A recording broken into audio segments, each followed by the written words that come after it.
When we think about externalities, especially negative externalities, where we have overproduction happening, the first thought is often, well, let's just get rid of them, right? Let's just make sure that firms and consumers know what the social cost of producing and consuming this good is, and just reduce it down to zero or reduce it down to um, the optimal level. But when we do that, what we often miss is the trade-offs or costs of that reduction. So if we think about pollution, many people are really focused on getting pollution down to zero or as close to it as possible, right? People often talk about hitting like zero plastic targets or zero emissions targets or whatever that might be. But that's really quite a silly goal to have. Because what it means is that you're willing to take on any number of other costs, and those could be things that, are very highly valuable in order to reduce pollution down to that zero level, all right? So the efficient level of anything is rarely ever zero. And so when we think about how much pollution then are we willing to accept, we want to think about what it costs to mitigate pollution and what we get from allowing for pollution. Okay, so we're going to think about then the marginal abatement costs. Oops, sorry about that. Here, this downward sloping blue line, and those you can think of as the benefits from pollution, right? What do we give up when we reduce pollution down? So you can also think of it as sort of like demand for pollution.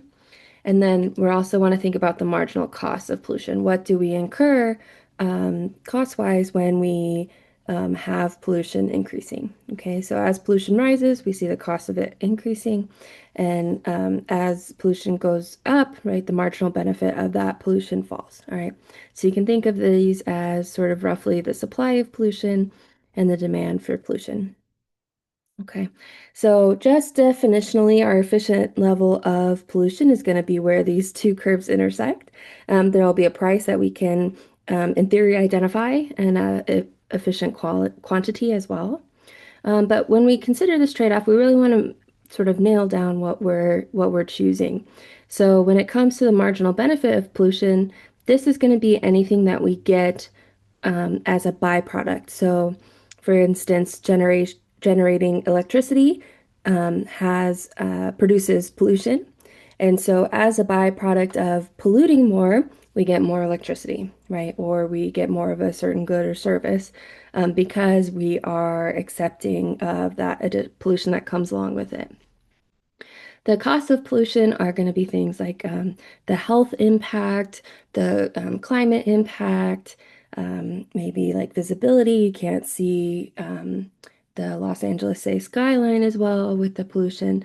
So those are what we would consider the costs of pollution. And so we want to make sure that we're polluting enough that we get the benefits from it, right? We're producing the electricity we want. We're producing the goods and services we want, but not to such a degree that we're totally wiping out the ozone, right? Or totally jeopardizing our health. Okay. And so that's what this graph is showing us. Here on this slide this is just defining for you all these things. So all these terms that we saw on the previous slide. So marginal abatement cost is, again, the cost of reducing emissions by 1 unit. Marginal benefit of pollution is going to be the demand for pollution, and it's a derived demand, right? I forgot to say that on the last slide. We only demand pollution in the sense that we demand electricity, or we demand goods and services that have pollution as a byproduct of their production. And it's the opportunity cost of abatement and resources, right, as well. What do we give up when we use resources to monitor how much pollution is produced and reduce that, right? It means that those resources aren't going other places. We're also going to see some marginal cost from pollution. This is the marginal societal cost or supply of pollution.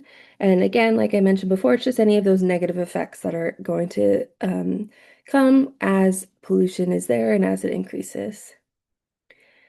Why does that marginal cost of pollution curve slope upward, right? Because as we probably what you recognize intuitively is that at low levels of pollution, the damage caused by it is small, it's relatively low. And then when we have a lot of pollution, those health effects become very severe, and it's very apparent what those costs are, and people feel them very intensely. And then secondly, why does the marginal benefit of pollution curve slope downward? Because we expect that high pollution means that there are high levels of production. Um, and hence lower market prices. And so as pollution falls, so does production. And so as we get less pollution, meaning we're also getting less production, there's lost consumer and producer surplus. Okay. So as we have that pollution falling, the cost of further reducing pollution increases because other methods are exhausted. All right, so that's just explaining the graph that we saw previously. We're going to stop here, and then the next several videos are going to look in turn at different ways that we can mitigate pollution and other externalities in and how feasible they are.